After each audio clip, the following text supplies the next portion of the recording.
सीमा है माँ के एक प्रेम का। A mother would never give up her own child, and especially the child that is still sucking. और एक माँ जो है अपने बच्चे को कभी नहीं छोड़ेगी, और खास तौर से वो बच्चा जो अभी भी दूध लेता है। And there might arise situation where this mother may disown the own child, saying this is not my child, but God says I will still not disown you. और लेकिन ऐसा परिस्थिति हो सकता है कि जहाँ पर एक माँ उस बच्चे को ऐसे छोड़ सकती है, लेकिन उस जगह पर परमेश्वर कहते हैं कि ऐसा हो भी सकता है, लेकिन फिर भी मैं तुझे कभी नहीं छोड़ूंगा। On this Mother's Day, it's a reminder that our God is greater than all the love that a mother can give us. और आज इस मातृ दिवस में परमेश्वर का प्रेम सारा उस प्रेम से जो माँ दे सकती है, परमेश्वर का प्रेम बड़ा Our mother है। has sacrificed. Each of our mother has sacrificed so much. और हमें से हर एक की माँओं ने कई सारे बलिदान किया You know, होगा। my wife often says, you men often enjoy, we carry for 9 months. और तुम जो पुरुष हो वो आनंद उठाते हो, हम जो है 9 महीने के लिए लिए फिरते हैं। The burden of carrying. Since I'm traveling with my wife, I understand how much of the physiological challenges a mother faces while giving birth to a child. और एक माँ जो है एक बच्चे को जन्म देती है, तो शारीरिक रूप से कितना सारा एक दर्द को लेकर जाती है, उस बात को हम जानते हैं। And God bless our mothers. और परमेश्वर हमारी माँओं को आशीष करे। And God may make our mothers stronger in faith. और हो कि परमेश्वर जो है हमारी माँओं को जो है विश्वास में बलवंत करें। The faith that transcends the reasoning of this world. और इस संसार का जो तर्क वितर्क है, उससे बढ़कर जो है विश्वास को पक्का करें। Praise God. परमेश्वर। On that note, Jesus, our Savior, और उसी तौर पे यीशु जो हमारे उद्धार करता है, He loves us beyond our any measure. और वो हमसे प्रेम करते हैं सबसे अधिक। No, you may all ask, have you seen Jesus? और आप सब पूछ सकते हो कि आपने यीशु को देखा? Have I seen Jesus? No, not at all in the physical body. और क्या मैंने यीशु को देखा? नहीं, मैंने यीशु को नहीं देखा। And I don't think anyone alive now would have ever seen Jesus. और जो भी कोई आज जीवित है, उसमें से किसी ने भी यीशु को जीवित देखा नहीं होगा। But we all feel the effect that Jesus has left behind. और लेकिन वो जो प्रभाव यीशु ने जो छोड़ा है, उस सब का हम अनुभव करते हैं। The effect that Jesus has left behind is that we now have a hope beyond this reality that we see. और जो प्रभाव यीशु ने छोड़ा है, उसका जो है एक आशा है जो इस संसार के आगे है। And what was that hope? He said there is a kingdom that is coming. और वो आशा क्या है कि एक राज्य आ रहा है। There is a kingdom that is going to be set up in this world very soon, where we are living. और इस संसार में एक राज्य आ रहा है। What he is saying in Matthew chapter 4 verse 17. और मत्ती 4:17 में जो यीशु कहते हैं, Repent, for the kingdom of heaven is at hand. और मन फिराओ क्योंकि परमेश्वर का राज्य निकट है। Now, what was the kingdom that he was talking about? और वो कौन सा परमेश्वर का राज्य है जिसकी बात कर रहे थे? There are multiple layers of understanding that we can receive from that same phrase. और वहाँ पर बहुत सारे बातें हैं जिस बात से हम उस वचन से समझ सकते हैं। It is obviously the reign of God in our hearts. और वो हाँ परमेश्वर का राज्य हमारे हृदय में। But very literally, it is the kingdom of God to be established in this geography that we are living in. और लेकिन इस जगह पर जहाँ पर हम रहते हैं, वहाँ पर प्रभु यीशु का राज्य स्थापित होना। The kingdom of God established in Chhattisgarh, in Jharkhand, in Bihar. और परमेश्वर का राज्य जो है स्थापित होना झारखंड में, छत्तीसगढ़ में, बिहार में। We traveled in Nepal for some time last week. और पिछले हफ्ते हम नेपाल जो है गया था। Nepal is the very closest country to India. और भारत के काफी करीब है। I mean, they have very good cultural ties with us. और हमारे साथ उनके सांस्कृतिक मेलजोल जो है काफी हैं। But their traffic regulations is much better than ours. और वहाँ पर जो है ट्रैफिक का जो रूल्स है वो बहुत अच्छे हैं वहाँ पे। I mean, it is not the best like in the Western countries. It's much better than ours. और हमसे काफी बेहतर है। They all follow the lane discipline. और वो लोग जो है जिस लेन में जाना है वो उसका अनुसार उसको पालन करते हैं। Because it's a mountainous terrain, ups and down, you have to follow the lane discipline. और चाहे वो ऊपर नीचे होगा, लेकिन फिर भी वो जो जिस लेन में जाना है उस लेन के अनुशासन को वो पालन Because I करना have है। 2 bikes, does not mean I own the road for them. क्योंकि मेरे पास 2 बाइक है, इसका मतलब ये नहीं है कि सड़क मेरी है। You know, I cannot go, I cannot go straight and then go right and then go left like this, which I drive. क्योंकि मैं गाड़ी चला रहा हूँ, इसलिए मैं पूरा सड़क नाप के नहीं चल सकता। I was just now when after the practice I was going, और अभी प्रैक्टिस के बाद मैं जा रहा था, there was an auto going before me. मेरे आगे एक ऑटो जा रहा था, The auto was in the middle of the road. और जो ऑटो था वो सड़क के बीच में था, All of a sudden he turned left. और वो अचानक से बिल्कुल बाईं ओर मुड़ गया। But thankfully I saw there were 2 ladies putting their hands. और मैंने देख लिया था उससे पहले ही कि 2 लेडीज वहाँ पे थे जो ऑटो को रोक रही थी। Now, my Indian process, the auto will definitely turn left. और मेरा दिमाग मैंने चलाया कि जरूर वो जो ऑटो है वो मुड़कर उधर जाएगा। I have an Indian chipset, right? Indian Intel i7. और भारतीय जो इंटेल i7 है उसको मैंने चलाया। So immediately I process saying he will definitely turn left. I will brake or go right. और वहाँ पर जो है वो जरूर वो बाईं ओर मुड़ेगा, इसलिए मैं दाहिनी ओर निकला। So what am I thinking? My goodness, my brain, my whole reality has been tuned to all the chaos that is existing here. और जो मेरा सोच विचार है, सब कुछ है, जो भी कुछ यहाँ पर है उस पे मैं सोचता हूँ। But what if we live in a country where the lane discipline is so sweetly followed, strictly followed? और अगर हम वैसे एक देश में हो जहाँ पर जो लेन का अनुशासन है वो बहुत अच्छे से उसका पालन करते हो। That is just one example of how God's kingdom will transform the kingdom that we are living in. और वो सिर्फ एक उदाहरण है कैसे परमेश्वर का राज्य बदलेगा जहाँ पर हम रहते हैं उस जगह को। It is just one area of life. The traffic rules are better. और वो सिर्फ जीवन का एक क्षेत्र है कि जो ट्रैफिक रूल्स हैं वो बेहतर हैं। In Jeremiah 31 we read, when the kingdom of God is established, और यिर्मयाह 31 में हम पढ़ते हैं जब परमेश्वर का राज्य स्थापित होगा, the whole nation, everyone will be filled with the knowledge of God. और तब जो है जो सब लोग परमेश्वर के ज्ञान से भरे जाएंगे। No one has to go and teach the people this is how we should live. और किसी को भी जाकर सिखाने का जरूरत नहीं पड़ेगा कि इस प्रकार हमें जीवन बिताना है। These days when a police stops, और आजकल जब पुलिस रोकता है, we automatically take 500 rupees. और हम 500 रुपए पहले ही निकाल लेते हैं। He doesn't have to talk. और उसको बात करने की जरूरत नहीं। Even if we have everything, he will definitely give us a fine. और हम सोचने से पहले वो जरूर हमको fine चढ़ाएंगे। I have my helmet, I have my headlight on, I have all my papers, documents ready, but still he will ask there is a reason for him to get fined. और वहाँ पर सब कुछ होने के बावजूद भी उनके पास कोई ना कोई कारण होगा कि वो फाइन चढ़ाने के लिए। Because I do not know the law. और क्योंकि मुझे नियम नहीं पता। I do not know the rules and he knows that I don't know. और क्योंकि मुझे नियम नहीं पता और वो व्यक्ति जानता है कि मुझे नियम नहीं पता। And nobody would clarify it to us. This is how you have to live or drive in the road. और कोई भी हमको ये नहीं बताएगा कि इस तरह से हमको जो है सड़क पे चलना है। Now in the kingdom of God, that is not going to be the case. और लेकिन परमेश्वर के राज्य में उस प्रकार नहीं होगा। We will all be aware of what is right before God. और हम सबको पता होगा परमेश्वर की नजर में सही क्या है। It is already written in our heart and in our mind. और वो हमारे हृदय में, हमारे मन में पहले से लिखा In हुआ है। Hebrews 9 and Hebrews 10, the Bible says, for those who believe, the law is written in our heart. In turn, it says it is written in our mind. और इब्रानियों में लिखा है कि जो भी कोई परमेश्वर को जानता है, उसके नियम जो हैं हमारे मन में, हमारे हृदय में लिखा हुआ है। Believe it or not, we are being prepared not for the kingdom of some other prime minister or chief minister or president. We are all being prepared by having written in our hearts and mind the laws of God for the kingdom of Jesus to be established. और यीशु मसीह का राज्य स्थापित होने के लिए हमारे मनों में जो है प्रभु यीशु का नियम जो है वो लिखा हुआ है। Hallelujah! Hallelujah! Hallelujah! Hallelujah! The kingdom of God is to be established on this earth.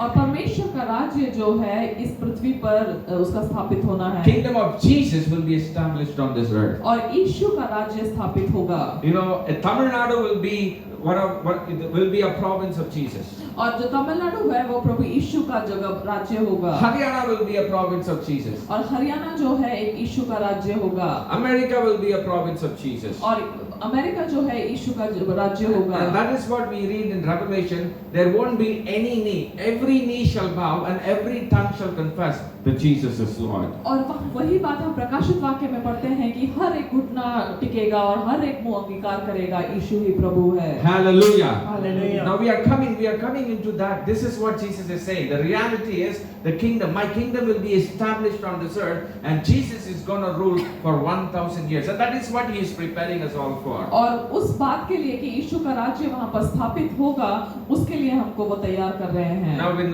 Matthew chapter 5 verse 3 to 7 verse 3 to 12 verse 3 to 12 we saw how we should have a different perspective, a different glass to see to live in this earth.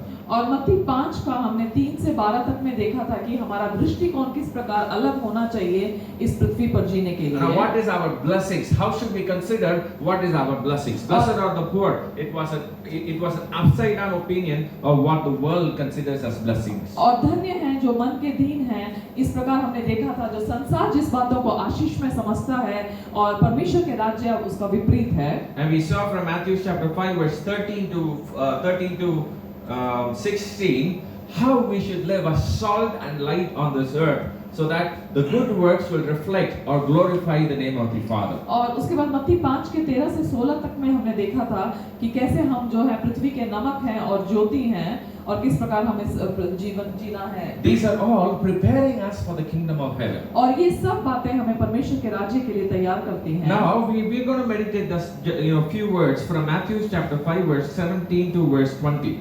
और हम उसके बाद मत्ती 5 का 17 से 20 तक हम देखेंगे You know, those words, probably one of you could read in Hindi aloud, it is 4 words, but those words are very important for us. It sets up the context for the rest of the chapter. और उसको वो हम पढ़ेंगे क्योंकि बाकी जो अध्याय है उसके लिए ये एक मूल भाग होता है कोई पढ़ सकता है मत्ती 5 का 17 से 20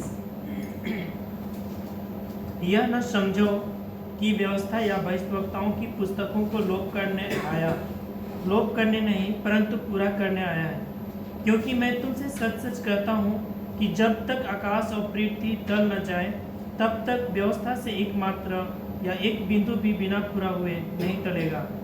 इसलिए जो कोई इन छोटी से छोटी आज्ञाओं में से किसी एक को तोड़े और वैसा ही लोगों को सिखाए वह स्वर्ग के राज्य में सबसे छोटा कहलाएगा, परंतु जो कोई उन आज्ञाओं का पालन करेगा और उन्हें सिखाएगा वही स्वर्ग के राज्य में महान कहलाएगा।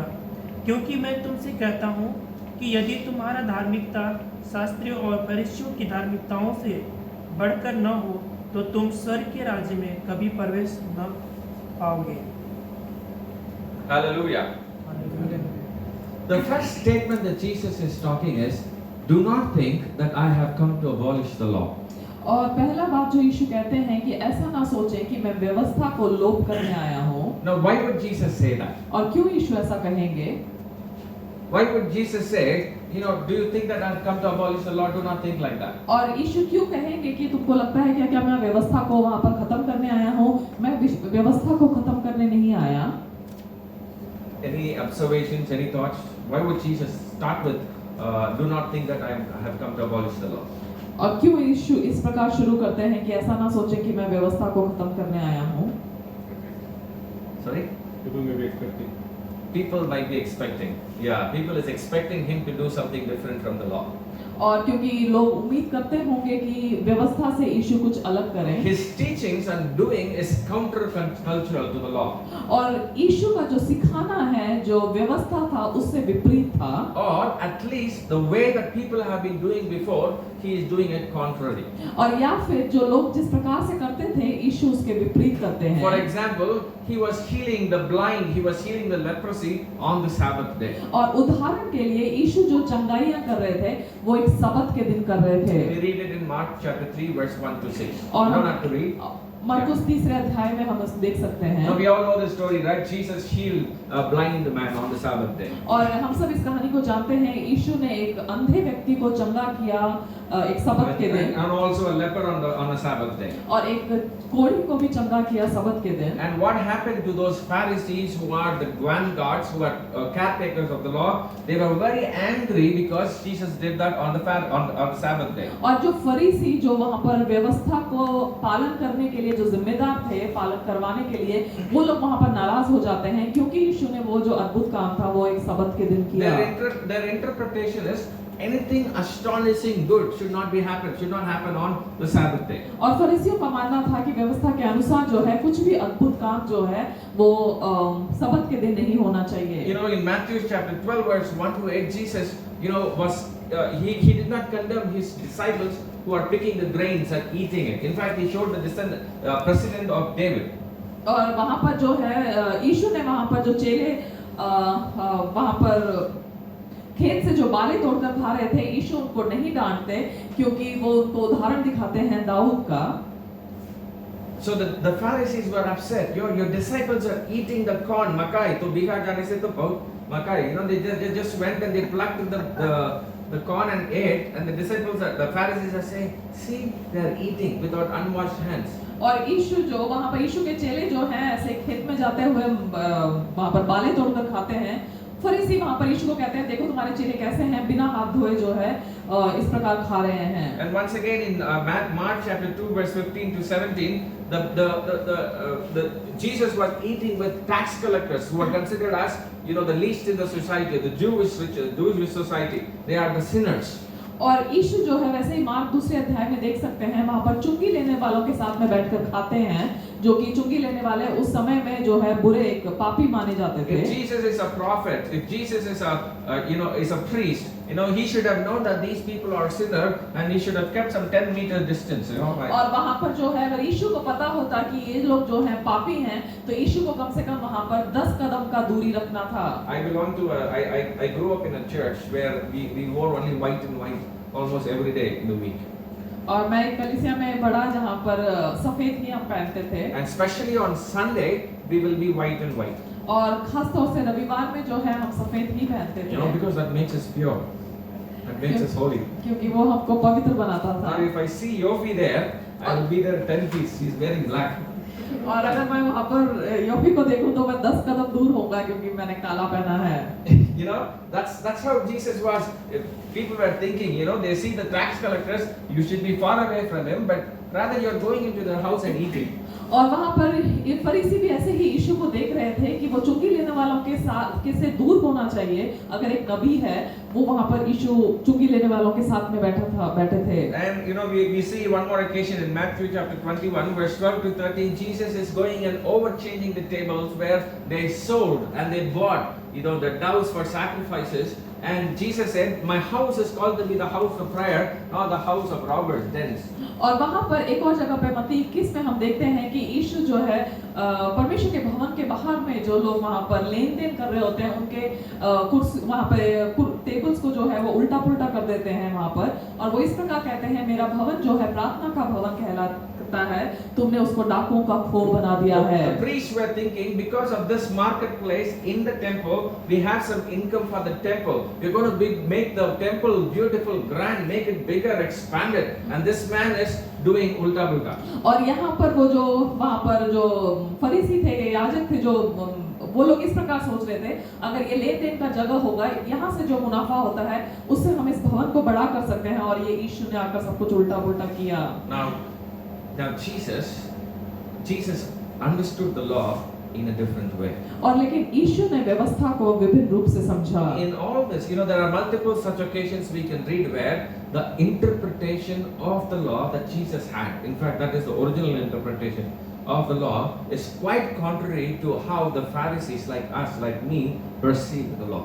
और जो व्यवस्था यीशु ने समझा, जो कि उसका सही मतलब है, उससे विपरीत फरीसियों ने या हम लोग व्यवस्था को समझते हैं। And therefore Jesus says, here I have not come to abolish the law, but rather to fulfill the law. और यहाँ पर यीशु कहते हैं कि मैं वहाँ पर व्यवस्था को लोप करने नहीं, खत्म करने नहीं आया हूँ, लेकिन उसको पूरा करने आया हूँ। quickly I will go through how did he fulfill the law. और कैसे यीशु ने अपने उस व्यवस्था को पूरा किया। You know, the law and the prophets is a single book. और जो व्यवस्था है और जो नबी का पुस्तक है वो दोनों एक ही किताब है। You know, it's called Tanakh. Nevi'im and Ketuvim, these are the Nevi'im is the prophets. और नबी जो है वो नबियों का किताब है। And Torah is the book of law. और तोरा जो है व्यवस्था का पुस्तक है। That is what is the Old Testament called Tanakh. Torah for the law. Torah for law. और तोरा जो है व्यवस्था के लिए पुराने नियम का। Na means Nevi'im for prophets.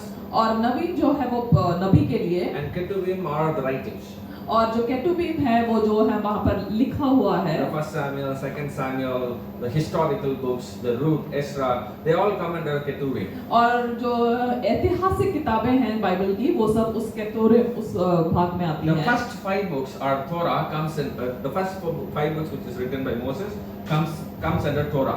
जो पहले 5 पुस्तकें हैं बाइबल में जो कि मूसा के द्वारा लिखा गया है वो तोरा में आता And है। you all know the prophetical books in the Old Testament that come under Nevi'im. और जो नबियों की पुस्तक है पुराने नियम में वो नबी में आता है। Now according to Matthew 1:22 and again in Jeremiah 31, Jesus himself is the fulfillment of those prophecies. और मत्ती 1:22 के अनुसार और यिर्मयाह के अनुसार यीशु खुद ही उन सारी नबूवतों का पूर्णीकरण है। Now Jesus fulfilled the promises by being a sinless man of God. और यीशु ने उन वायदों को पूरा किया एक पापहीन व्यक्ति होकर। By his perfect relationship with God. और उनके सिद्ध एक रिश्ते जो परमेश्वर के साथ में था। You know, here it talks about the law of God. और यहाँ पर परमेश्वर की व्यवस्था के बारे में बात You know, करता है। sometimes back we saw an example, an anecdote of what a law is a road for us to go to one place to another place. और एक व्यवस्था जो है एक नियम है एक जगह से दूसरी जगह जाने के लिए। You know, it is like, you know, the Velachery main road. और जैसे कि वेलचेरी का ये main road. You know, there is lots of potholes here and there. और वहाँ पर बहुत सारे गड्ढे हैं यहाँ वहाँ। You know, sometimes there are works done. You know, here and there some works. You know, every time you go to the camp road, there will be some work being done there. और हमेशा कभी भी आप camp road जाओ वहाँ पे कोई ना कोई काम चलता रहता है। You know, we went to Friday I went for a marriage. और शुक्रवार को मैं एक विवाह के शादी के लिए गया था। And suddenly they gave me a car. You know, please drop these people in one place. In marriage hall. और वहाँ पर मुझे गाड़ी दिया कि इन लोगों को वहाँ पे छोड़ देना। I know only one route. और मुझे एक ही रास्ता पता था। And the police blocked it and saying you cannot go there. और वहाँ पर पुलिस ने रोक दिया और बोला नहीं जा सकते। I do not go to that town quite often. और मैं उस शहर नहीं जाता। And there I was blocked. और वहाँ पर मैं रोक दिया So गया। wherever police turned me, I turned. और उसके बाद जहाँ पे भी पुलिस ने मुड़ने को बोला मैं मुड़ा। And I kept going and going and going. The distance is basically some 10 minutes. I went after half an hour. और जो रास्ता था वो 10 मिनट का था लेकिन मैं आधे घंटे के बाद पहुंचा। You know, our ways, the laws that we have, you know, that God has received, we interpret it through those policies. You know, they keep us regulations here and there. They deviate us, they detour us. And by the time we reach the destination, it becomes a big roundabout. और वहाँ पर जो व्यवस्थाएं दी गई हैं जो उसके पीछे जो है वो जैसे हम उसका अनुवाद करते हैं वो इस प्रकार जैसे पुलिस है 10 मिनट के रास्ते पर पहुंचने का हम घूम फिर कर आधे घंटे में पहुंचते The हैं। law is supposed to take us from here to the presence of God, to have our hearts right with God. That is the righteousness. The law is make us to make righteous, bring us in right relationship with God. और जो नियम है जो व्यवस्था है वो इसलिए है ताकि हमको परमेश्वर के साथ में एक धार्मिकता में एक सही रिश्ते में परमेश्वर के साथ जोड़े। But instead of having a straight route to have a right relationship with God, we go all around in different directions because there are men who police us saying this is how we do, and it is not just our burden. It's a burden of so many generations that we are carrying. और वहाँ पर सीधा उस रिश्ते को हमारे परमेश्वर के साथ बनाने की बजाय वहाँ पर लोग हैं जो हमको यहाँ से जाना है वहाँ से जाना है इस प्रकार बताते हैं। ये कई पीढ़ी से है। You know what Jesus did? और यीशु ने क्या किया? Enough of all this detour. और काफी हुआ इतना घूमना फिरना। I will build a tunnel and go straight there. और मैं वहाँ पर एक रास्ता बनाऊंगा और सीधा जाऊंगा। No, a tunnel. I'll you know, in a mountain, you make a hole and go inside straight. और एक टनल मैं बनाऊंगा और उसके बीच से जाऊंगा. You know, that is how God interpreted, Jesus interpreted the word of God. और उस तरह से यीशु ने जो है परमेश्वर के वचन को बताया. Now, this Matthew chapter 5 verse 17 to 20 gives us a background, or it gives us a framework for us to understand how to interpret or read from verse 21, the rest of the chapters. और उसके आगे के जो वचन है उसको कैसे पढ़ना है उस बात को यीशु बतलाते हैं. So Jesus was able to fulfill the law by being a messianic. He was a messianic figure of redemption and by his perfect obedience. और अपने सिद्ध आज्ञाकारिता के द्वारा, और वो मसीह थे, उन्होंने उस व्यवस्था को पूरा किया. And he brought about a transformative teaching in the way we understand the law. और जिस तरह से वो समझते थे व्यवस्था को, उसमें एक बदलाव को लेकर आए. Which is what we will be seeing in other verses. You know, what does it mean to murder? It is not just killing someone, that there is more to it. और वहाँ पर एक दूसरे को मारने का मतलब क्या है? केवल उसका हत्या करना नहीं, लेकिन उससे बढ़कर है. So Jesus started teaching from the same law deeper meanings of what those law meant for. और यीशु वहाँ पर उसी व्यवस्था से सिखाने लगे और गहरे मतलब को. Now let me ask you a simple question. और एक साधारण सवाल. How many of you heard about the burnt offering? Some of you might not have, but those of you who heard, how many of you heard about burnt offerings? और home बलि के बारे में कितनों ने सुना है? What do they offer? और क्या देते हैं? What do they offer? हाँ? अगर होम बलि जैसे पुराने व्यवस्थानों में देखते तो एक मेमने के रूप में उसको दान क्या जानवर क्या जानवर में? भेड़ कोई सा भी Lamb, but mostly beef. It is cows. You know, they offer cows. और वहाँ पर बछड़े को देते हैं. You think Jesus is, he wants to eat beef? You think God wants to eat beef? क्या यीशु को, परमेश्वर को वहाँ पर बीफ खाना है? Or does he want to eat mutton? क्या मटन खाना है? No, that was not the purpose of sacrifice. और वहाँ पर वो बलि चढ़ाने का मतलब ये नहीं था. The purpose of sacrifice is, और बलि चढ़ाने का मतलब, for a normal family of those times, और उस समय का जो परिवार था, cattle is their investment, cattle is their resource. और वो जो भेड़ बकरियां थी वो उनका संपत्ति था. Agriculture may fail. और वो जो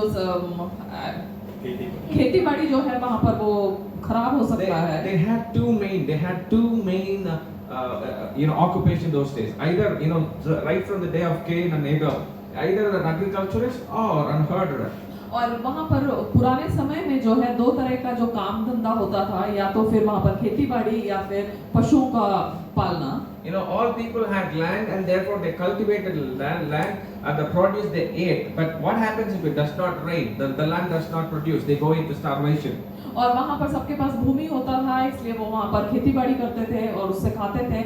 अगर बारिश नहीं हुआ, अकाल पड़ा, कुछ नहीं आया जमीन में, तो क्या होगा? Now that is when the cattle come into help. That is an investment, like a stock bond, like a gold bond. We take it when we do not have, when all other resources fail. और जब बाकी सारे प्रावधान वहाँ पर असफल रहते हैं, उस समय पर उनका जो गाय बैल भेड़ बकरियां जो थी वो उनका एक निवेश था जिसको वो इस्तेमाल कर सकते थे. Now this sacrifice is actually depicting how much you love God that you sacrifice your investment. और ये जो बलि चढ़ाना है वो इस बात को दिखाता था, आप परमेश्वर से कितना प्रेम करते हो कि जो आपका निवेश है उसमें से आप परमेश्वर को बलिदान चढ़ाते हो. In many cases it is almost 1 year of saving. और कई सारे भागों में जो है करीब 1 साल का जो आप वहाँ पर सेव करके रखते हो, वो है. For a normal entry level job it is almost 3 lakh to 4 lakh rupees per annum. और अगर एक साधारण जॉब के हिसाब से 3 लाख 4 लाख का पैसा है. Are you willing to sacrifice that whole year of earning into the coffer so that the priest may eat and that you watch that your sins are forgiven. और वहाँ पर वो जो उतने पैसे क्या आप वहाँ पर देने को तैयार हो ताकि जो याजक है वो खा सके और आपके पाप शुद्ध हो. So the sacrifices are basically a response of love, and God is not pleased. You know, when Abraham offered, when Noah offered, when Abel offered, God was not pleased at the beauty of the animal, but the state of their heart.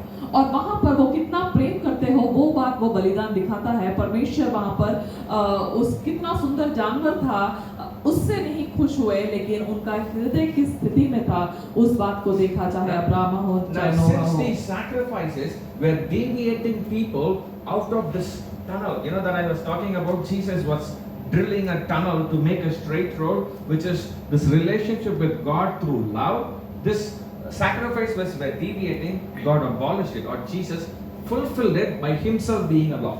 और वहाँ पर जो है यीशु जिस प्रकार एक सुरंग बना रहे थे, एक सीधा रास्ता जो यीशु के अपना हमारा परमेश्वर के साथ के रिश्ते को सीधा करे, और वहाँ पर जो ये व्यवस्था जो टेढ़ा मेढ़ा कर रहा था उस बात को यीशु ने खुद पूरा किया. Now this is the first verse that Jesus is saying, I have not come to abolish the law, but I have come to fulfill the law by being your sacrifice. और मैं व्यवस्था को खत्म करने नहीं आया हूँ, लेकिन व्यवस्था को पूरा करने आया हूँ. I have become the sheep. I have become the sacrifice on the cross. Now no more there is sacrifice that is required. You do not have to offer anything to show your love. If you love me by obeying me. और मैं वो भेड़ बना, वहाँ पर क्रूस पर चढ़ाया गया, मैं वो बलि बना. अगर अब तुम मुझसे प्रेम करते हो तो मेरी आज्ञा को मानो. So please understand, the way that Jesus, the people think Jesus is countercultural. Yes, Jesus is countercultural, but the reason why he was countercultural to the time of Pharisees is that we may have a straight route to God.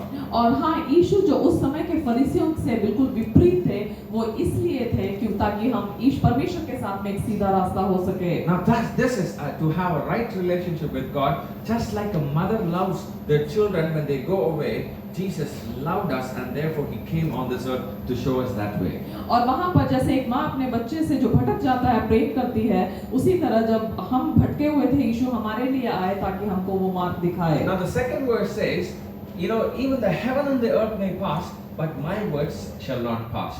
और अगला वचन कहता है कि 18th verse. 18वां वचन कहता है कि आकाश और पृथ्वी टल जाए, लेकिन मेरी व्यवस्था से एक मात्रा या बिंदु भी बिना पूरा हुए नहीं टलेगा. You know what he is trying to say here, the law might, you know, like the road that is here might have potholes. और वो क्या कहना चाहते हैं, जो रास्ता है वहाँ पर हो सकता है गड्ढे होंगे, It might have blockage. हो सकता है वहाँ पर रुकावट होगा, There might be stumbling blocks. There might be bottlenecks on the road. और हो सकता है वहाँ पर कई सारी रुकावटें होंगी. But that is the road that takes you to righteousness. और लेकिन वही रास्ता है जो आपको धार्मिकता में लेकर जाता In है. other place, Jesus says, wide is the road that goes to perdition. और एक और जगह पर यीशु कहते हैं जो मार्ग चौड़ा है वो वहाँ पर नाश की ओर लेकर जाता But है. narrow is the way that goes to the kingdom of God. और जो मार्ग सकरा है वो परमेश्वर के राज्य को लेकर जाता है. The way that goes to the kingdom of God is so narrow that we cannot carry our baggages in it. और जो सकरा है, जो मार्ग परमेश्वर के राज्य के पास जाता है, वहाँ पर हम अपने भोजों को लेकर नहीं जा सकते. You know, there was a place in Nepal when we were climbing up, there was a cable car that we climbed up. और हम लोग वहाँ पर एक केबल कार में ऊपर चढ़े. And the door does not open fully. और वो जो दरवाजा था वो पूरा नहीं खुल रहा You know, था. the cable car does not stop. I don't know, many of you would have gone in the cable car. It does not stop. While it is moving slowly, we have to come out. और वो वहाँ पर जो है रुकता नहीं है, हल्के से जब वो धीरे होता है हमें उससे बाहर निकलना होता I'm है. used to like windows come out, right? Like we have big doors. और हमारे पास बड़े बड़े दरवाजे हैं और मैं ऐसे सीधा सीधा निकलता हूँ. But there I have to pull my tummy inside and come out like this. और वहाँ पर मुझे अपना पेट अंदर करके निकलना पड़ा. Right? So there are small doors where we cannot carry our baggages. और वहाँ पर सकरे रास्ते हैं जहाँ पर हम अपने बोझ को लेकर नहीं जा सकते. You know, what are our baggages that does not let us go inside? और वो हमारे कौन से बोझ हैं जो हमको आगे जाने नहीं देता. One main baggage that we have is bitterness. और एक जो है वो है कड़वाहट. You know, someone whom we cannot forgive, और कोई जिसको हम माफ नहीं कर सकते, or to someone whom we cannot talk face to face for many years. और कोई एक जिसके साथ हम आमने सामने बात नहीं कर सकते, Or there might be significant incident in our life that has scarred us, that gives us an impression that everything in this world is so failed. और या फिर कोई ऐसी घटना जो हमको इस प्रकार दिखाता है कि संसार का हर एक बात जो है इस प्रकार असफल है। Or in other way, we have big ambitions in this life that I want to be a billionaire, and with big baggage I cannot go into those small doors. और या फिर ऐसा एक सपना कि मुझे वहां पर करोड़पति बनना है और इतने उसके साथ में उस सकरे मार्ग से नहीं जा सकते। You know, neither of those baggages will let me go into those small doors. और उस सकरे मार्ग में इस प्रकार के जो बोझ हैं वो हमको लेकर नहीं जा सकते। Now in the law, when we see the law, you know, here it talks about, you know, even the small dots will not perish until the kingdom of God. और यहाँ पर जो है वो छोटी-छोटी बिंदुएं भी पूरा हुए नहीं टलेगा, वचन कहता It है। talks about small dots. In Hebrew, there is a small letter called yod. और योद इस प्रकार इब्रानी में एक शब्द है, Yod is like it sounds like Y in English. और वो वाई इस प्रकार जो इंग्लिश में है उस हिंदी प्रकार में का या एक ही या या इस प्रकार जो है आवाज देता the है। letter is just an apostrophe, just like this. और वो जो है सिर्फ एक प्रकार एक मात्रा है, Apostrophe, right? You put an apostrophe, just like this is that letter. That is the smallest letter, and literally speaking, even that will not change. Literally, that is what he is saying. और वो भी नहीं बदलेगा, इस प्रकार वचन कहता है। No, but we are not talking about the literal sense of the law, but the literal essence of the law will not be changed. और इसका मतलब ये है कि जो व्यवस्था का जो मूल कारण है वो नहीं बदलता। No, the love is not going to change in the kingdom of God, in heaven or on earth. और प्रेम नहीं बदलेगा, चाहे परमेश्वर के राज्य में या पृथ्वी पर। In order to be in the kingdom of heaven, forgiveness is very important. और परमेश्वर के राज्य में होने के लिए क्षमा बहुत जरूरी है। Forsaking the world is very important. और संसार को छोड़ना जरूरी है। You know, sometimes we are so careful about big sins or the things that we think as big sins. और या कई बार हम इस प्रकार हम बहुत ही ध्यानपूर्वक होते हैं बड़े-बड़े पाप। Oh, we think adultery is big sin. और हम सोचते हैं व्यभिचार बहुत बड़ा पाप है। Thank God I have not done adultery. और धन्यवाद प्रभु कि मैंने व्यभिचार नहीं Thank किया। God I have not killed someone. और धन्यवाद प्रभु मैंने किसी का हत्या Or नहीं thank किया। God I have not bribed anyone. और धन्यवाद कि मैंने किसी को वहां पर घूस नहीं दिया। But Jesus, when in John chapter 8 we read, when he looked at this adulterous women, और लेकिन यूहन्ना 8 में जब यीशु उस व्यभिचारी स्त्री को देखते हैं, people came and complained, you know, what do you think? Let us stone him. Let us stone her. और यीशु को इस प्रकार कहते हैं, आप क्या सोचते हो स्त्री के बारे में, हम उस स्त्री के ऊपर पत्थर मारेंगे। The response of Jesus was, anyone who has not sinned, let him first cast a stone at her. और यीशु ने क्या जवाब दिया वहां पर, कोई भी ऐसा व्यक्ति जिसने कभी पाप नहीं किया वो अपना पहला पत्थर फेंके। He did not say anyone who has not done a big sin. और यीशु ने ऐसा नहीं कहा कि एक बड़ा पाप नहीं किया। Even a lie from the depths of your heart is a sin equivalent to adultery. और एक झूठ अपने मन के अंदर से जो है उस व्यभिचार के बराबर है। Even unnecessary anger in my heart is equivalent to adultery. और बिना मतलब का गुस्सा जो है, क्रोध, उस व्यभिचार के बराबर है। And therefore Jesus is saying here, what you think is small is also important that we carry in our life. और जो तुम सोचते हो छोटा है वो भी जरूरी है जो हम अपने जीवन में लेकर फिरते हैं। Now this law has a lasting implications in our life.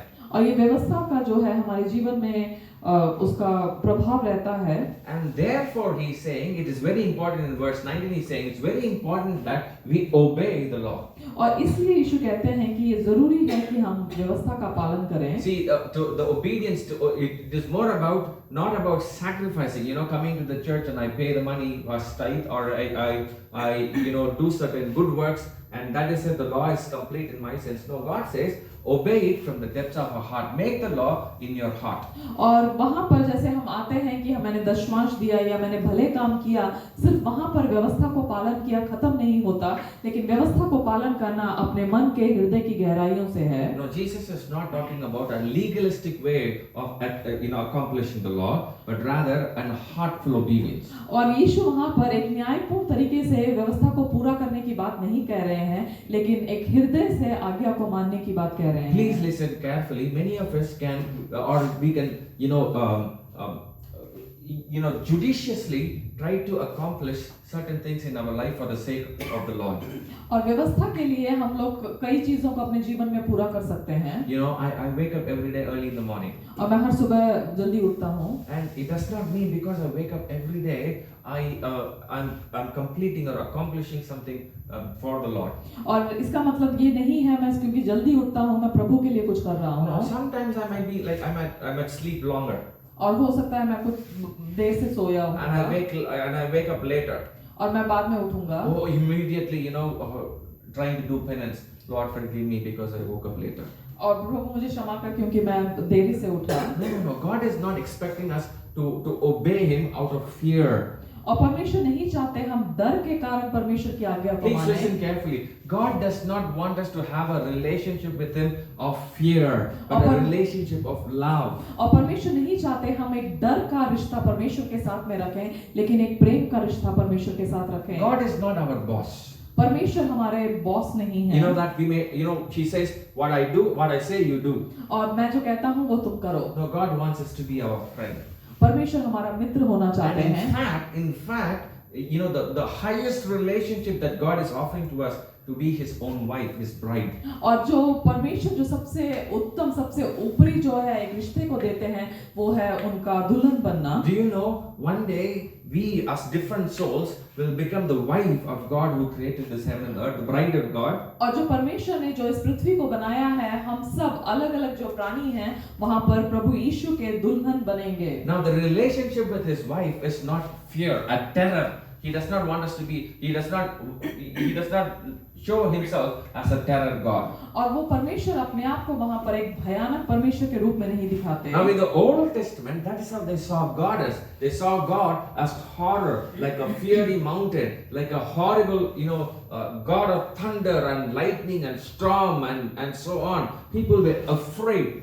They were worshiping God out of fear. और पुराने नियम में परमेश्वर को लोगों ने इस प्रकार ही देखा, एक भयानक एक डरावने परमेश्वर के रूप में, और परमेश्वर की आराधना वो डर की वजह से कर रहे But थे। when Jesus came down to this earth, लेकिन जब यीशु इस पृथ्वी पर आए when He gave His life on the cross, और जब यीशु ने अपने जीवन को क्रूस पर दिया, this veil of unclarity is what He tore, saying, now look at your God the Father as someone with love, full of love. और उस पर्दे को उन्होंने वहां पर फाड़ा कि अब तुम अपने परमेश्वर को एक पिता के रूप में देखो जो कि प्रेम से परिपूर्ण Now है। in verse 19, that is what He's saying. Our obedience to the law is compelled by the love that we have, the relationship of love. और जो हमारा जो आज्ञा मानना है वो उस प्रेम से, उस रिश्ता जो हमारा परमेश्वर के साथ में है उसके द्वारा होना चाहिए। Now dear brothers and sisters, और प्रिय भाइयों if बहनों, any of you are struggling with certain sins in your life, अगर कोई भी पाप में आप वहां पर परेशान हो रहे now this हैं, is what I experienced myself, and I'm saying this is what I am going through in my life day to day. और ये जो मैंने अनुभव किया है और रोजमर्रा में मैं करता हूँ, I come again to Romans chapter 7. I wrestle with the sin which says, I do not want to do, I do what I do not want to do. और रोमियो 7 में जैसे कहते हैं कि मैं वो करता हूँ जो मैं नहीं करना चाहता, And the good thing that I wanted to do, I could not do. और जो भली बात मैं करना चाहता हूँ वो मैं नहीं कर पाता। Now this sin in me has made me so wretched. और जो पाप मेरे अंदर है वो उसने मुझे इस प्रकार बनाया At the है। end of Romans chapter 8, the response that Paul is bringing as the answer to this cyclical falling into sin is through the love of God. और जो परमेश्वर के प्रेम के द्वारा इस पाप में जो हम गिरते रहते हैं उससे उठ सकते When हैं। we have a right relationship with God, जब हमारा परमेश्वर के साथ में एक सही संबंध है which is through love. और जो प्रेम के द्वारा है, When I start talking to Jesus Christ out of love and Jesus Christ and the Father out of love and not out of fear, then we have this deep obedience. Because I love Him, I obey Him. और वहां पर जब मैं यीशु के साथ परमेश्वर के साथ में एक गहरा प्रेम है तो मैं उनकी आज्ञा को पालन करूंगा, और मैं उनकी आज्ञा को पालन करूंगा क्योंकि मैं उनसे डरता नहीं हूं, क्योंकि मैं उनसे प्रेम करता हूं। Now my son Shalom is just 2.5 years old. और मेरा बेटा शालूम जो है सिर्फ 2.5 साल का For है। many times I use a stick. At least I don't beat him, but I show a stick and he obeys. और कई बार जो है मैं एक छड़ी का उपयोग करता हूँ, मैं दिखाता हूँ, मैं उसको मारा नहीं है लेकिन दिखाता हूँ और वो मेरी आज्ञा को मानता है। When he is a child, He's ignorant. Because of his ignorance, he obeys me because of the stick. और अभी छोटा है क्योंकि उस छड़ी के कारण वो उस बात को मानता But है। once he grows up, और एक बार जब वो बड़ा and होगा, I believe he is going to grow taller than me. और मैं विश्वास करता हूँ कि वो मुझसे लंबा When होगा, I'm looking up like him, like to him like this, और जब मैं उसको सर उठाकर देखूंगा, do you think he will be afraid of the stick I'm holding? क्या वो डरेगा जो छड़ी मेरे पास होगा उससे? No, he will tackle me and take the stick away from me. और वो वहां पर मुझसे उस छड़ी को लेने के लिए वो ले सकता है। Now the obedience at that time will come out of love. और उस समय का जो आज्ञा मानना है वो प्रेम के द्वारा आएगा। Now, do you love your Jesus? क्या आप अपने यीशु से प्रेम करते Do you हैं? love your God? क्या आप अपने परमेश्वर से Now, प्रेम that's करते a हैं? big question that we need to ask. और वो बड़ा प्रश्न है जो हमें पूछना If we है। are struggling with certain sins in our life that we are not able to recover, let us introspect our love for God and the love for the world, because both cannot coexist. और अगर हम किसी पाप में वहां पर फंसे हुए हैं, नहीं निकल पा रहे हैं, तो हम अपने आप को जांच कर देखें हमारा परमेश्वर के लिए कितना प्रेम है और इस संसार के लिए कितना प्रेम Now, है। one last thing, and then I will complete. You know, I've gone really fast. We could have gone so slow, but for the sake of time, one last thing, and I think this is very interesting. In verse 20, he says, "Unless your righteousness surpasses that of the Pharisees and the teachers of the law, you will certainly not enter the kingdom of heaven." और 20वें वचन में यीशु कहते हैं कि यदि तुम्हारी धार्मिकता शास्त्रियों और फरीसियों की धार्मिकता से बढ़कर ना हो, तो तुम परमेश्वर के राज्य में कभी प्रवेश करने ना पाओगे। You know, these Pharisees are the keepers of the law. और जो ये फरीसी थे, वो उस व्यवस्था के रखवाले थे। Those days, in fact, literally they were the keepers of the law, because those days, the copies of the law were not available publicly. Only it was available in this closed group of people. और क्योंकि उन दिनों में जो था पुराना नियम का जो लिखा हुआ था, जो व्यवस्था था, वो साधारण लोगों को नहीं मिल सकता था, एक फरीसियों के पास होता था। So whatever they read, if you go to the lawyer, whatever he says is the law. We have to believe it, right? अगर आप एक लॉयर के पास जाते हैं, तो जो भी वो पढ़ेगा वही नियम है, हमें मानना पड़ेगा। Even today, if I have to see, the FMB map, I have to go to the village administrative officer. Whatever he says, I have to believe. अगर मुझे कोई वहाँ पर गांव का एक Field map और field measurement. नक्शा देखना है, तो मुझे वहाँ पर उस व्यक्ति के पास जाना पड़ेगा और वो जो भी बताए उस गांव का वही है। The Pharisees were like that those days. और उन दिनों में फरीसी वैसे ही थे। Whatever they said, okay, for your sin you have to bring a big elephant. और तुम्हारे पाप के लिए वहाँ पर एक हाथी को लेकर आना पड़ेगा। And you have to bring. और तब तुमको हाथी लेकर आना पड़ेगा। I cannot, argue because I don't know how to argue. और मैं वहाँ पर उनसे बहस नहीं कर सकता क्योंकि मुझे व्यवस्था नहीं पता। Now these people were policemen standing and interpreting and deciding for you what is God's righteousness for you. और ये लोग वहाँ पर खड़े थे और आपके लिए परमेश्वर का धार्मिकता क्या है वो निर्णय करते थे। Now how do I surpass their law? कैसे मैं Their righteousness? उनकी धार्मिकता से मैं कैसे आगे बढ़ सकता हूँ? Because they know everything. And they are also living to the as much as possible to their living to what they know. और क्योंकि वो उस हर एक बात को वो पूरा करते थे। Jesus is very clearly saying, right? Unless I live a life that surpasses the righteousness of them, I cannot enter the kingdom of God. How would I do that? और यीशु कहते हैं कि उनकी धार्मिकता से बढ़कर जब तक ना हो तो हम परमेश्वर के राज्य में प्रवेश नहीं करेंगे। I'm reminded of a tradition that happens around during the time of Jesus. और यीशु के समय में एक संस्कृति जो था, एक बात जो होता था। Please listen carefully. और इस बात को ध्यान से सुने। During the time of Jesus, this is historically written in the book called Talmud. Talmud is a collection of those writings of the days of the temple. और उन दिनों के एक पुस्तक में इस प्रकार लिखा हुआ है, एक ऐतिहासिक बात है। Talmud, it's called Talmud. Talmud. Talmud is basically collections of writings of different high priests who writes what has happened in the temple. और अलग-अलग जो महायाजक थे उन्होंने लिखा था जो उस मंदिर में जो होता था उसके बारे में लिखते थे। There was a practice in those days during those after the temple, after the second temple. और दूसरा जो परमेश्वर का भवन खड़ा हुआ उसके बाद की बात है। That is when the Romans were ruling the Jews. और जब रोमियों यहूदियों के ऊपर राज्य करते थे। Now there was extreme poverty in the land. और वहाँ पर बहुत ही वहाँ पर गरीबी था। There is no king for Jews. और कोई राजा नहीं था यहूदी के लिए। So they cannot become prosperous. और इसलिए वो वहाँ पर संपन्न नहीं हो हो सकते थे। So most of the young men, you know what they did? और जो ये जवान थे उन दिनों में उन्होंने क्या किया? They will find a wife in some other tribe or some other some other nationality. और किसी और देश में जो है वो अपनी पत्नी को ढूंढते थे। You know, they will marry a Philistine or they will marry an Assyrian. They will marry an Hagagite or something like that. और वो एक फिलिस्ती या फिर एक हागागाइट इस तरह से दूसरे देश की स्त्रियों से विवाह करते Because थे। if they marry, those people might be wealthy and they can live a comfortable life. और ऐसा करने से वो लोग वहां पर अमीर होंगे और ये आराम का जीवन जी सकते हैं। Or in other case, और या फिर you know, these young men might have this ancestral properties, right? और या फिर जो उनके जो है पुराना पूर्वज का जो है संपत्ति होगा। Bible talks that. Bible says, do not change the boundary of your ancestor. और बाइबल बतलाता है कि जो पूर्वजों का ठहराया गया जो संपत्ति का जो सीमा है उसको और बढ़ाओ ना। But what these young men say, out of their poverty, they will sell parcel of their land to a non-Israelite, non-Jew. और एक जो यहूदी नहीं होगा उसको अपने भाग से थोड़ा सा भाग वो बेच देते थे So that they can eat. ताकि वो खा सकें। But you know what happens? These Pharisees, who are the keepers, who are the policemen, और लेकिन जो फरीसी थे वो क्या करते थे? when these young men, when they come back to the village, और जब ये जवान जो है वापस उस गांव में आएंगे, they will carry a small pot, earthen pot. और वहाँ पर एक मिट्टी का बर्तन उनके हाथ में होगा। They will run. You know, when they hear that this young man is coming, they will run outside the house, the city, and meet him away from the city. और जैसे ही जवान व्यक्ति आ रहा है सुनेंगे तो ये एक मिट्टी के बर्तन के साथ ये लोग दौड़ेंगे। They will take the pot. और वो लोग उस मिट्टी के बर्तन को लेंगे। They will break it on the ground. और उस मिट्टी के बर्तन को तोड़ेंगे उनके सामने। And then they will curse him, like the pot is cursed, you and your generation will be scattered and cursed. और जैसे कि ये मिट्टी का बर्तन टूटा हुआ है और श्रापित है, वैसे ही तुम और तुम्हारी पीढ़ी जो है श्रापित है।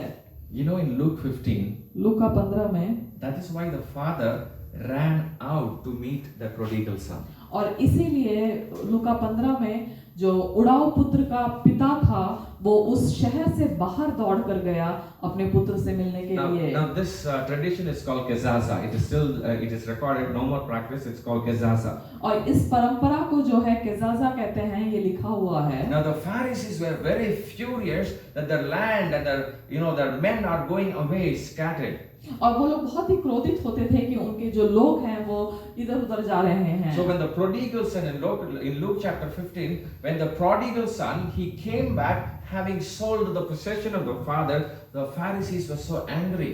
और इसलिए जब उड़ाऊ पुत्र जो था वो अपना सब कुछ बेचकर वापस आता है, तब फरीसी जो हैं बहुत ही क्रोधित होते हैं। They were running and they wanted to throw the pot and curse that prodigal son. और वहाँ पर जो फरीसी थे वो उस मिट्टी के बर्तन को तोड़कर उसको श्राप देना चाहते थे। But you know what the father did? लेकिन आप जानते हैं पिता ने क्या किया? You know what the father did? आप जानते हैं पिता ने क्या किया?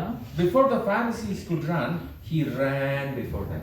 और फरीसी के दौड़ने से पहले वो पिता पहले दौड़ के गया। He ran before them to meet him, to say the Pharisees, stop, he's my son. और वहाँ पर वो उस फरीसियों से पहले वो पिता दौड़ के गए उस शहर से बाहर कि फरीसी को रोकने के लिए कि ये मेरा बेटा Now the है। kezaza could not be performed against the son और वहाँ पर वो जो केसासा वो जो परंपरा था वो उस बेटे के खिलाफ में नहीं हो because the सकता। sin is forgiven. और क्योंकि वो पाप क्षमा किया गया Now he है। is coming with very dirty clothes. और वो जो उड़ाऊ पुत्र है वो बहुत ही गंदे कपड़ों के साथ आता He है। is coming with shame upon him. और वो जो उड़ाऊ पुत्र है वो शर्म के साथ आता His है। life was stinky and is still stinky. और उसका जीवन जो है वहाँ पर उसका बदबू मार रहा था, अभी भी बदबू मार रहा है। So what did he do? क्या किया उसने? He robed him. He gave his own robe. और वहाँ पर उस पिता ने जो है अपना उसको पहनावा पहनाया। You know, the father covered his shame. और उस पिता ने उसके शर्म को ढांपा। The father covered his stink. और उस पिता ने उसके बदबू को इस पिता ने ढांपा। And he did not just leave him there like that. और उस पुत्र को उस पिता ने वहाँ पर वैसे ही He नहीं took his छोड़ा। signet ring. He took his ring और उसने अपना अंगूठी लिया पिता ने and put it on his finger. और उस बेटे के उंगली में डाला। Because on the gate people will stop him. When people do not recognize who he is coming, on the gate people will not let him inside. और क्योंकि उस गांव में आने से अगर वो कौन है नहीं पता होगा, लोग उस बेटे को अंदर नहीं आने देंगे। Now this young man has the ring of his father. और अब इस जवान के पास जो है अपने पिता का अंगूठी है। Now everyone in the city, he is the richest man in the city. Everyone knows the sign of this ring.